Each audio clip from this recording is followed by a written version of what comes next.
جب پوچھا گیا حضور یہ قربانیاں کیا ہیں، فرمایا تمہارے باپ ابراہیم کی سنت ہے، اور فرمایا کہ ان کو خوش دلی سے اللہ کی راہ میں قربان کرو۔ قیامت کے دن یہ اپنے بالوں کے ساتھ، اپنے سینگوں کے ساتھ اور اپنے کھروں کے ساتھ آئیں گے، اور یہ بھی ارشاد فرمایا کہ کل پل صراط پر یہ سواریاں بن کے تمہیں پل صراط سے پار لگائیں گے۔ اور جب قربانی کے لیے کوئی شخص جانور خوش دلی کے ساتھ رضائے الہی کے حصول کے لیے ذبح کرتا ہے تو اس جانور کا خون زمین پر گرنے سے قبل یہ عمل قبول کر لیا جاتا ہے۔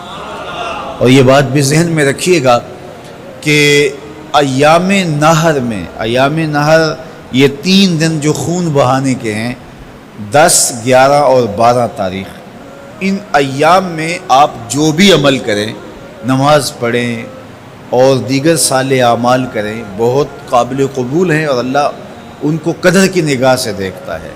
لیکن ان ایام میں جو سب سے زیادہ اللہ کو محبوب عمل ہے وہ راہ خدا میں خون بہانا ہے، قربانی پیش کرنا ہے۔ تو قربانی کا کوئی اور متبادل نہیں ہو سکتا۔ کچھ لوگ یہ فلسفہ ان دنوں کے اندر بیان کرتے ہیں کہ 20-50 ہزار کی قربانی کرنے کی بجائے اتنے اگر کسی غریب کو دے دیے جائیں تو اس کے 2-3 مہینے خیریت سے گزر جاتے ہیں، اور وہ گھر کے اندر جو ہے وہ ضرورت کی چیزیں ڈال لے تو گوشت تو 2-4 دن کے اندر کھایا پیا جاتا ہے، ختم ہو جاتا ہے۔ لیکن اگر اتنے پیسے کسی غریب کے گھر دے دیے جائے تو یہ اچھی بات ہے۔ تو اسلام کب اس عمل سے روکتا ہے؟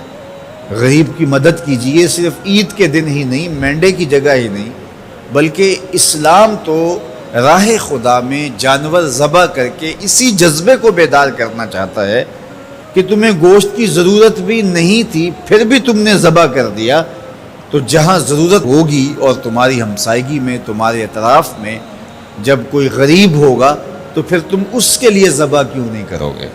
اس کے لیے تم قربانی کیوں نہیں کرو گے؟ اِثار کیوں نہیں کرو گے؟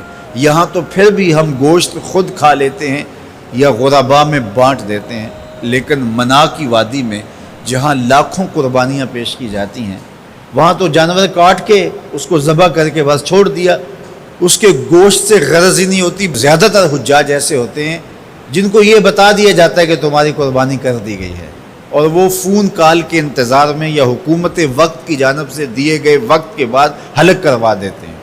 تو انہوں نے نہ اپنا جانور دیکھا ہوتا ہے، نہ اس کو ذبح ہوتے دیکھتے ہیں، تو صرف انہیں ٹائم بتلا دیا جاتا ہے یا ان کو کال کر دی جاتی ہے تو یہ ان کے لیے کافی ہوتا ہے۔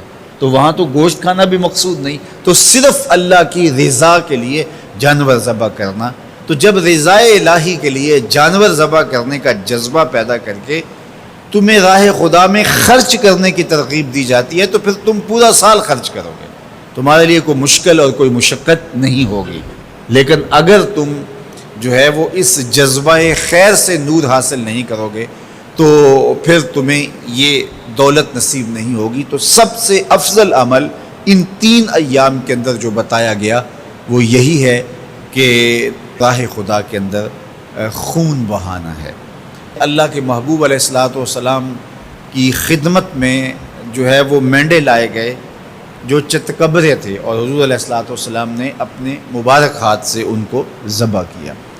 تو عید قرباں یہ ایثار کی عید ہے، یہ قربانی کی عید ہے، اور اسلام ہمیں قربانی سکھاتا ہے۔ اسلام لمحہ لمحہ قربانی ہے، ایک ایک ساعت اسلام قربانی کا نام ہے، اور ہمیں درس زندگی یہی دیا جاتا ہے کہ ہم قربانی سے اپنی زندگی کو عبارت کریں۔